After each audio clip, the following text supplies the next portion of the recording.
Unrivaled has recently unveiled two of their final four players, and it certainly raised some eyebrows. Why? Because up until now, there had been an unexpected silence. Think about it. The last update was when Courtney Williams was introduced back on the 9th of October. Yes, that's a whole 20 days ago. Fast forward to yesterday, and suddenly we have news that Kate Martin is joining Unrivaled. Then today, we caught the first glimpse of another potential star signaled by a Canadian flag, sparking speculation around Bridget Carlton.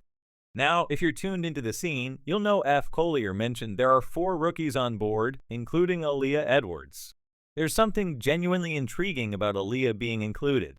Despite Kate Martin only averaging 2 points a game, which might make some question her impact, Aaliyah Edwards brings a fresh promise to the roster. There was even a moment I thought she might break into the Rookie of the Year discussions after some phenomenal performances against Indiana and Chicago. It's clear, checking her game logs, that her potential is undeniable. Aaliyah, among all rookies, has an impressive resilience against injuries, a testament to her strength and conditioning. It's fascinating how certain players seem to thrive against specific opponents. Just like in life, certain matchups are just more favorable than others. Take for instance, every time Tina Charles faced Aaliyah Boston, it was almost a guaranteed win for Boston. Similarly, Caitlin Clark has her own nemesis, J.C. Sheldon Garter, who seems to have her number this season. And let's not overlook Angel Reese's dominance over Alyssa Thomas throughout this season. These dynamics add an extra layer of excitement to the games, showcasing how personal and competitive matchups can define moments in sports. Aaliyah Edwards' addition to Unrivaled not only brings talent, but also a strategic advantage in matchups. Her proven track record and ability to stand out among her peers makes her a valuable asset to the team. With her on board, it's clear that Unrivaled is not just assembling a team, they're curating a lineup that can challenge the norms and elevate the game.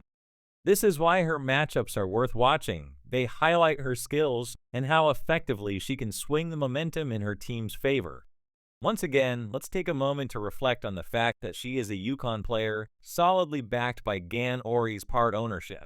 This is significant because it virtually seals the deal that this season, we are only seeing 4 rookies make the cut. Initially, I hadn't expected such a limited lineup, especially when there was talk of including 4 rookies. Surprisingly, at that time, I speculated that Caitlin might be a certain addition, but without Aaliyah Edwards alongside Aya Edwards, we're definitively capped at 4. The pursuit of Caitlin Clark continues to be a hot topic. The 20-day silence from the team, followed abruptly by 2 announcements in as many days, suggests a strategic maneuvering behind the scenes. Likely, there were a number of provisional players in the mix, with Kay Martin already a given. It seems they may have been leveraging these potential team members in negotiations, hinting to Caitlin Clark that if she signed on, other preferred players could also join, enhancing the team dynamic, with Leah Edwards already secured a move that has been well received. Looking ahead, the prospects are bright, with C. Brink and Paige Beck anticipated to join next year, which promises to enhance the team's dynamics further.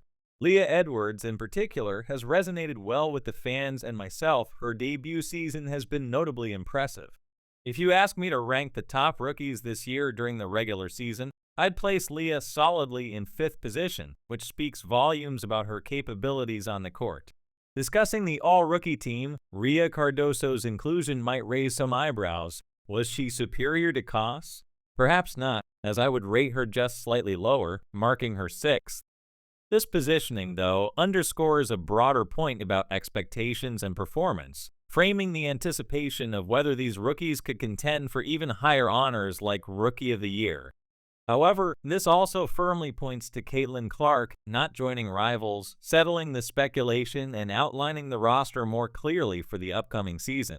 These developments not only shape the team's future, but also reinforce the essence of strategic player selection and team building in sports. Engaging with these dynamics, analyzing player potential, and discussing the impacts of these decisions enrich our understanding and appreciation of the game, making each season a unique narrative to follow. Indeed, I must say, watching Caitlin Clark play basketball is a genuine pleasure. Her performances are not just thrilling for the sportsmanship, but for the narratives they bring to life. Every time Caitlin hits the court, It's an opportunity for people like me to dive deep into discussions, which in turn attracts more viewers and enriches our basketball community. This engagement has been transformational, especially over the last 6 months, where talking about basketball has evolved from a hobby into my profession. From 2K insights to in-depth analyses on Ball Daily, culminating in YouTube plaques, the journey has been about sharing unfiltered thoughts on basketball that resonate with an audience that's just as passionate as I am. And speaking of passion, the NBA content has been performing surprisingly well. For a channel that's quite new, having each of the last 10 videos hit over 1,000 views in just 4 days is a testament to the growing interest and engagement. It's fascinating, and it drives me to bring even more to the table. As for the specifics, I would absolutely relish the opportunity to see Kay and Clark play in Unrivalled. I know there's a narrative that Caitlin Clark doesn't need rivals or even the WNBA to continue her career. She could indeed choose to step away from the limelight, echoing Derek Zolander's infamous retreat from the fashion world to become a hermit crab, living out her days far from the public eye under a new persona, Caitlin McCaffrey, with a new hairstyle and even fake hands to ensure her anonymity. But that's just it. Caitlin doesn't need basketball financially or otherwise. Her legacy is already secure thanks to her impressive off-court earnings. Yet, the reality remains, she plays because she loves the game, and if she decides to grace the courts of Unrivaled, it will be by choice. From a fan's perspective, I confess there's a selfish part of me that hopes she continues to play. Not because the league needs her, but because the excitement she brings to each game is irreplaceable. Critics might argue that supporting WNBA players is just about filling their pockets, but for me, it's about the love of the game. Whether Caitlin is earning $75K or $10 million, or if she decides to play in Ireland's Super League or Spain's top competitions, I'll be watching.